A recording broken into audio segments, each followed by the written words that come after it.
Hello mga kasabong. Ninyo ito ni sa El Nino Conditioning System. Ang observant na magmamanok. Shout out sa anak ko, si Bibi Lucky Anthony Moanya. Gusto din niya mag-vlogger. Shout out sa lahat ng members ng El Nino Conditioning System. Shout out sa lahat ng mga El Nino Conditioning System subscriber. Shout out sa lahat ng El Nino Conditioning System followers. Obo ako. Nasasamid. Hindi ako marunong mag-edit kaya pasensya na kayo kung inuubo ako, walang edit-edit to. So, lahat nandito yan, wala akong script. Lahat na sinasabi ko ay based sa aking experience. So, ang tatalakayin natin ngayon is about paano pigain ang bawat bloodline, hindi lang sweater. Kung nagpipiga kayo sa kukondisyon nyo sa manok, kahit anong bloodline, may iba't ibang sistema dyan. So, mas maganda talaga iisa lang yung blood composition ng manok mo. Iisa lang yung blood composition ng manok mo. Pag sabihin iisa lang, so, pare-parehas mo galawin ng manok mo para hindi ka mawawala. Kasi pag marami kang blood composition, may roundhead ka, may sweater, may hats, iba-iba ang pagkukondisyon yan eh. Pagbabawas ng moisture yan eh. Pagkukontrol sa pagkain. Iba-iba yan. So, mas maganda talaga iisang klaseng blood composition ka lang. Tulad ko, iba-iba kulay ng manok ko pero base niyan is sweater. So, yung sweater ko hindi na kailangan pigain kasi may surrounded na siya, may hats. So, make sure di talaga yan pure na sweater pero lahat ng manok ko may sweater na yan kasi sa sweater ako nagpapanalo eh. Pero ako pag mag-condition ng sweater ko kasi ako na may gawa nun eh. Pag mag-condition ng aking sweater, hindi ko pinipiga. So, sa mga backyard dyan, naniniwala pa rin sa pure na isang bloodline. May pure sila na sweater, may pure sila sa hats, may pure sila sa kelso, sa inyo yun. Pero may bibigay akong idea paano sila kontrolin. Paano kontrolin ng moisture ang pagkain. So, isi-share ko to sa inyo. Para naman, kahit iba-iba ang bloodline nyo, kasi mayroon ang Pilipino, naturally, ang Pilipino ay collector ng bloodline. Collector kung anong mananalo, kuha ng kuha. So, kung sinong sikat, kukuha. Ganyan po ang mga Pilipino. Natural na yan kasi ano tayo eh. Mayroon tayong ma-pride tayo, gusto tayo laging meron kung ano ang wala ang iba. Laging meron kung ano ang sikat. So, ganyan po ang Pilipino. Buti na lang. Malapit ko na yon naiwasan. Kasi nagkukolekta din ako. Pero ako, mangungulekta ko kahit di nagpapanalo. Tulad ng pinsan ko, yung manok niya magaganda. Pinsan ko, hindi ko bayaw. Pinsan ko, yung manok niya magaganda. Pero, 50-50 lang ang winning line niya. Pero magaganda manok niya, matatangkad. Kaya kumuha ako sa kanya. Sa akin, naipanalo ko yung mga manok niya. So it means, wala sa manok ang problema, nasa pag-handle. So ngayon, marami akong manok na galing sa kanya kasi magaganda ang manok niya eh. Ayaw ko lang pangalanan, sikat yung pinsan ko na yun. So ayaw ko lang pangalanan. So ganito guys, sa pag-control ng pagkain at moisture ng manok, kung manok mo, iba-iba ang bloodline, so iba-ibang pagkukontrol yan. Kaya ako, nagawa ko na yung pare-parehas ko na kontrolin ang pagkain ng manok ko at ang tubig ng manok ko kasi multiple cross na sila eh. Tsaka ang base nila is sweater. Sweater, nagawa ko na rin. Yung hindi talaga pure na sweater na wala. Hindi ako naniniwala sa pure eh. So, nakagawa na rin ako ng sistema para paano mag-control ng moisture ng manok ko at paano mag-control ng pagkain. So, ganito guys. Kung kayo, marami kayong init, marami kayong bloodline, bibigyan ko kayo ng idea kung paano yun i-control i-control ng pagkain at ng tubig. So, tumama. So, ganito, bigyan ko kayo ng idea. Palagay natin marami kayong sweater. Sweater is completely different from roundhead in terms of controlling the moisture and food and feeds. So, they are completely different. They are completely opposite. If the sweater is more on drawing out moisture, roundheads is somewhere in the middle. So, you must control you just limit the water for the roundhead but not to dry it out. So, balik na lang text Tagalog. So, shout out to those people around the world, from Vietnam, Indonesia, Thailand, Malaysia, Mexico, anywhere around the world that has cockfighting. You can contact me on my Facebook page if you want my conditioning system. I have a 90% winning now. 90% winning in my conditioning system. Most of my members, I have 100 plus members. They are all satisfied. They are all satisfied on my conditioning system. If you want to be a member, you just pay a membership fee. Contact me how to make a transaction with me. Just contact me on my messenger or my Facebook, Ninyo Anthony Moanya. My YouTube is Ninyo Anthony Moanya. My TikTok is Ninyo Anthony Moanya. So you can contact me there. But I am active with Facebook and YouTube. I'm not yet active in TikTok and Bilibili. So you can contact me on my Facebook and my YouTube. You can leave a comment on my YouTube. So we can talk about how to pay membership fee for those people around the world. Vietnam, Malaysia, Thailand, Indonesia, Mexico, anywhere that has a cockfighting, you can contact me. So this is how to control a moisture or a feed for the chicken. If you are planning to fight a chicken, my conditioning system is 28 days conditioning. So prior to do the 28 days conditioning, you must undergo preconditioning. So it means conditioning before the proper conditioning. So a month or 2 months before the conditioning, that is the preconditioning. So how to control the moisture and the feed of the chicken in the preconditioning period. So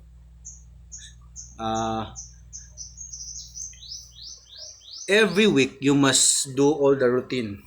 So you must do the training, all the training that you want to give to your chicken. Give all the vitamins, give all the feeds, and start to control the moisture in a week. Why? Because chicken, for me, it's a cycle. So chicken is rooster are basing their workout like a cycle. So, nahirapan ako sa kalisod. So ang mga manok ay may sinusunod na cycle. Bakit ko nasabi may sinusunod na cycle? Kasi nagtatanda yan sila sa mga ginagawa nila. So sa pagtilaok, sabay-sabayan nila tilaok. Sa pagpahinga, sabay-sabay din lang siya magpahinga. Panoorin niyo yan. Hindi niyo pa lang yan na-absorb. Panoorin niyo, sabay-sabayan sila magpahinga.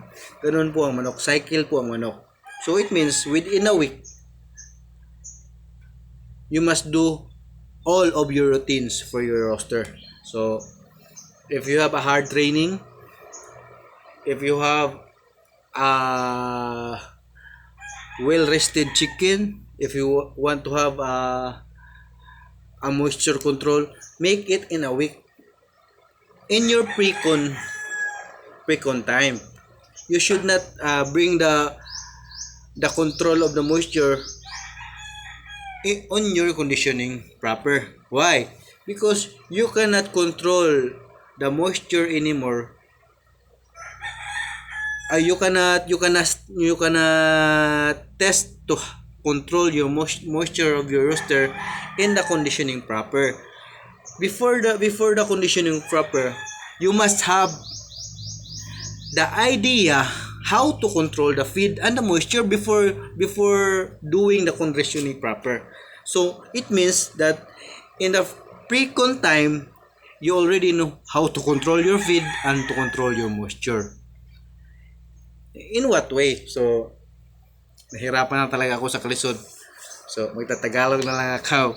But I have a ready-made chart. I have a ready-made video for those who want my conditioning system. To those who don't understand Tagalog, so you can contact me to the cockfighter around the world, Vietnam, Malaysia, Indonesia, Thailand, Mexico. You can contact me because I have a conditioning system that has 90% winning percentage. So you can contact me. So balik na naman tayo sa pagko-control ng moisture. Ganito po yun. Sa pre-con pa lang, alam mo na paano kontrolin ang moisture ng manok mo. Ganito po yun. 7 araw sa isang linggo. 7 araw sa isang linggo, ha? Lunes, Martes, Miyerkules, Monday, Tuesday, Wednesday, Thursday, Friday. You must do all your training in 5 days, and Saturday give your chicken a rest, and Sunday is the sparring day. So sparring day, consider it as a fight day. So how to control your feed by your own is this way. So first, on Sunday, on the sparring day, in the preconditioning time, you must control your feed. Give your roaster half of the measuring cup that you are given regularly. So half only. Then your water, if how many grams is your feed, it's equal to how many ml of your water. If you have 20 grams of your feed, you must give 20 ml of your water. So that's how to control. On the sparring day, on the sparring day, then in the afternoon, spar your chicken. Observe how they fight. If you are not tatagalogin ko na lang. kung hindi ka nagagalingan sa palo niya, so it means hindi tumiming yung water and feed control mo. So magbawas ka. Galing sa 20 grams, gawin mong 15 grams by the next week naman. By the next Sunday. Pre-con pa rin to. 15 grams, 15 ml ng tubig. Kung umayos na ang palo ng manok mo, next Sunday, ganun pa rin, control mo. 15 grams ng pagkain, 15 ml ng tubig. Kung tuloy-tuloy na magaling, yun ang measuring ng tubig at ng pagkain sa fight day mo. Sa fight day mo at sa conditioning proper mo. Dapat alam mo na po anong control ng tubig at ng pagkain sa pre-con pa lang. Kasi alangan doon ka pa magpa-practice ng control sa conditioning proper na. Kung di mo tatamaan, tas may schedule ka na, wala na atrasan yun. O paano kung di yung tatamaan, di mamumulat ka ng itlog. Ganun lang po yun. Dapat pre-con pa lang, alam mo na kontrolin ang moisture at ang pagkain ng manok mo. Para i-duplicate mo na lang sa day of the fight at sa conditioning proper. So weekly mo yan gagawin kahit sa conditioning proper para masasanay ang cycle ng manok sa ganyang sistema mo. Huwag yung paiba-iba ang cycle. Magbigay ng iba-ibang vitamins, iba-ibang training. May nagsabi diyan, ang nagdominate dati ang ginagayahan natin mga Amerikano. Kaya yung hard workout, ang Amerikano ang niyan, ang nagpasikat niyan. Ngayon, mayroon pa bang Amerikanong nagpapanalo? Wala na. Pilipino na ang nagpapanalo. Wala pang ibang bansa na nagpapanalo eh. Wala pang ibang bansa na nagpapanalo ngayon. Puro Pilipino. Kahit sa World Laser Cup, kahit marami pa yung dayo na pupunta dito, Amerikano, kung ano pa man yung lahi na yan pumupunta dito, Pilipino po ang nagdo-dominate ngayon. Dati, Amerikano, year 1990s. Ngayon, natuto na, nasa Pilipino na ang magagaling na handler. El Nino conditioning system, ang magaling na handler ngayon. Hinahamon ko Ding Pier, hinahamon ko si Larry Romero, manok ko. Kunti lang, sugal kasi maliit lang ako mananabong eh. O, hinahamon ko Ding Pier, Larry Romero. Kung sino man yung magagaling na manok sa international, kung mananalo ba ang sistema nyo sa sistema ko? Ha? Ganun po, nasa Pilipino na po. Yung mga ibang breeder na kumukuha pa rin sa Amerika. Sistema nyo din yun. Tingnan natin kung ilang taon lang kayo mamamayagpag. Meron na tayong Lancy de la Torre. May sarili na yung bloodline. Meron na tayong Mount Banahaw. Meron na po tayong GM Fantastic. Sunny Lagoon na mga breeder dito, mga galing na breeder. Tested pa mga manok. Nagpapanalo pa sa gitna. Kukuha pa rin kayo sa ibang bansa na hindi nyo alam paano ginawa yun. Dito may tested na. Kaya patronize Filipino breeds. Hindi yung i-import i-import kasi mas maganda import. Anong mas maganda sa import? Di mo nga alam paano yan binread nun. Porkit nakawing ba, nakaligban yan ng ganyan. Authentic na. Huwag kang maniwala doon. Nandito na sa Pilipinas ang magagaling na manok. Kaya kukuha ka na lang dito. Huwag ka nang lumayo. So paano kontrolin ang moisture at pagkain ng manok? Every sparring, kada Sunday, kontrolin mo na yun. Kung tatamaan mo na, yun ang amintinin mo. Ganun lang po. Huwag yung doon ka na magpupointing sa araw ng laban. Ano tatamaan mo? Wala kang reference. Dapat, pre-con pa lang, alam mo na paano kontrolin ang pagkain ng manok mo. Dapat din, manok mo, iisa lang ang sistema sa pagkontrol. Alangan, may pipigain ka, may mabasa ka na i-pointing. Paano mo yan tatamaan kung maraming 12 ka ang sasalihan mo? Kaya ako, manok ko, pare-pareho lang paano i-condition kasi pinaghalo ko na yung dugo nila. Pinaghalo ko na lang yung dugo nila. At halos nagiging similar na yung conditioning system na tumatama na sa bawat manok ko. Hindi yung ito pipigain, ito babasain. Wala nang ganun sa akin. Lahat pa parehos na lang. Kaya mas maayos kung multiple cross manok mo at linggo-linggo mo kinokontrol sa bawat sparring ang manok mo. Doon mo sila kukontrol ang pagkain. Hindi lang yung isang araw lang sa fight, day of the fight lang ang kukontrol mo ang pagkain at saka ang tubig. Dapat bawat sparring para makita mo, pre-con pa lang, may idea ka na anong ibibigay mo sa manok sa laban. Ganun po yun ang pagkukondisyon ng manok. Weekly ang paggawa sa lahat ng routine. Training, pagkain, moisture control, vitamins, lahat gagawin mo sa isang linggo.